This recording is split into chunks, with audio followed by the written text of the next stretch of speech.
And then when y'all went back and kind of scrubbed out that film from Georgia, what were your thoughts of it? Was anything different from what you thought it was? Was there more opportunities there, more plays missed, or from whoever, or what were your thoughts when you watched it? Yeah, just a lot of self-inflicted, mistakes. And, Georgia came out, they played a great game. Hats off to those guys. But we really definitely left a lot of plays out there from just us not doing things that we normally do on a daily basis. All comes back to little things, paying attention to detail. And we didn't do that on Saturday. And then Jalen had mentioned in the post game that at times they couldn't hear your snap count. How do you guys fix that, adjust that, or tweak it to where that miscommunication won't be as an issue moving forward? I mean, that starts with just, minor details, looking at the ball. It shouldn't be going off of my snap count. It should be going off the movement of the ball. The environment that we play in shouldn't affect how we play from a mental standpoint or, a physical standpoint. From what's going on around us and off the field, it shouldn't affect what we have going on the field. We should play one play at a time and, play confident and through how we're taught, through our technique. And, moving forward, just playing confident. I felt like we didn't really have too much confidence out there due to, prior drives at the beginning of the game. Wasn't going the way we wanted it to, but we have to continue to push through that. I know you talk a lot about humility and how you approach the game, but also confidence is so much a part of this team and this offense. How do you balance humility and confidence now after a loss? Mm-hmm. Yeah, it's the same way, just bouncing back. It's a learning process. That's something that I communicated to the offense, before the game was even over. Like, we'll learn from this and we'll bounce back. But, moving forward, just wanted to, continue to encourage guys, as I do on a daily basis, to get in here, get extra work in as a normal week. We can't feel sorry for ourselves. We didn't play well and we didn't have the outcome that we wanted. That's part of the game. Sometimes it won't go your way, but, you can prevent that, moving forward. So just continuing to encourage my teammates to take it one day at a time, one rep at a time, and give 100% for their brothers to the left and to the right of them. Yeah, Hendon, you kind of spoke on it right there, the snap and clear mentality, some ways to go about that this week. And how important is it just to come out and play your game against Missouri to try to get back on track? Mm-hmm. Yeah, it's very important. It's huge to us that we come out and get back, into how we play, and that's real fast and having fun out there as well. So getting back to the basics and dialing in on those little details so that we can prevent them moving forward. And I'm going to ask you the same question that I asked Latrell just a few minutes ago. When you got away from Georgia and you got out of there and you got back home, there were some surprises in college football. There were some other things that happened. Were there conversations that were had when you talked to each other and you say, guys, we're still in this thing. We've got to put this behind us and move on. Were there any of those conversations at all? Yeah, like I said, there's a learning process. That's what I wanted to communicate to not just the offense but the rest of the team. That was the overall message after the game, that we'll move on from this. And, any Saturday, it could be anybody's day. So, you can't take anyone for granted. That's why we prepare the way we prepare and go out there and want to compete at a high level, taking care of our business off the field and on the field, and just, doing the right things in preparation so that we can execute how we want to execute and, in the end, get a win at the end of the day.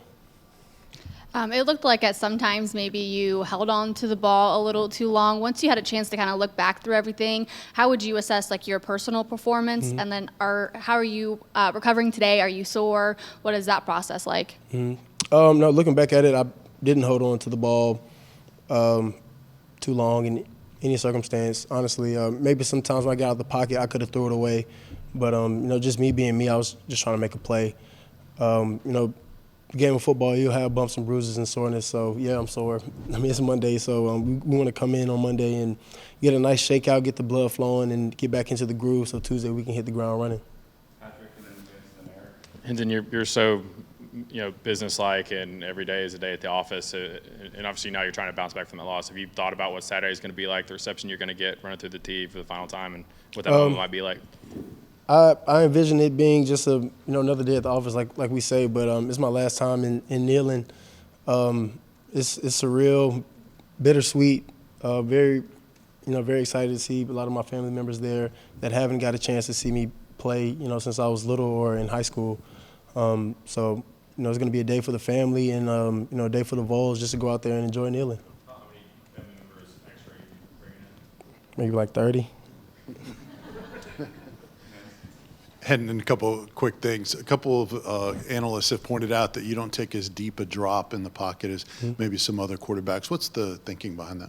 That's just, how we run our offense. Our coaches want our cleats in the ground as soon as possible.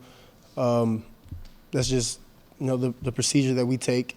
Other teams have different footwork. It's all determining on what their scheme is and what they want to do with their offense. And that's just how we maneuver in ours. And a number of you guys have pointed out this is a copycat league. What are some things that you anticipate other opponents are going to try to do to you that this time you'll want to be better prepared for?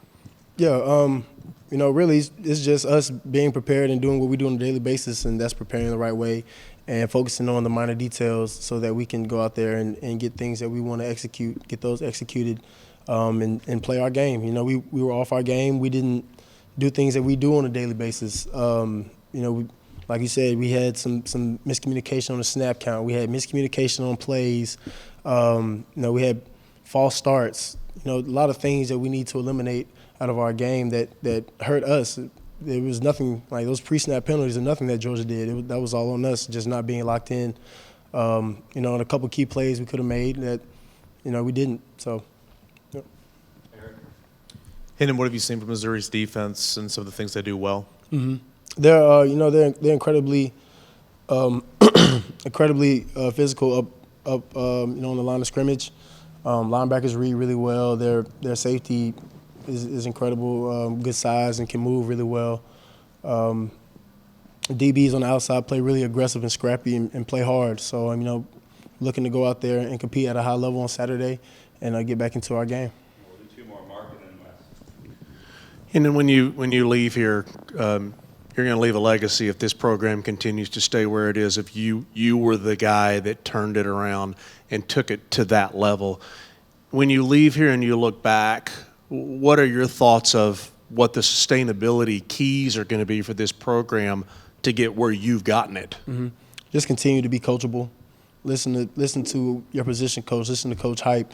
Listen to the older guys that have been in the program these past couple of years that have seen the change in culture. And it's a lot of young guys in the facility that have the opportunity to step up and voice their opinions as leaders.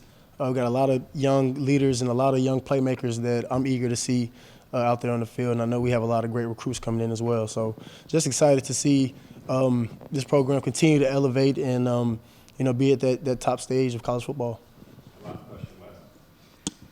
And you've played football a while for a young guy, and I'm sure you've had games where an opponent's just put it on you for whatever reason. And I guess that's the position Missouri's in right now this week because y'all went down there last year and just kind of put it on them.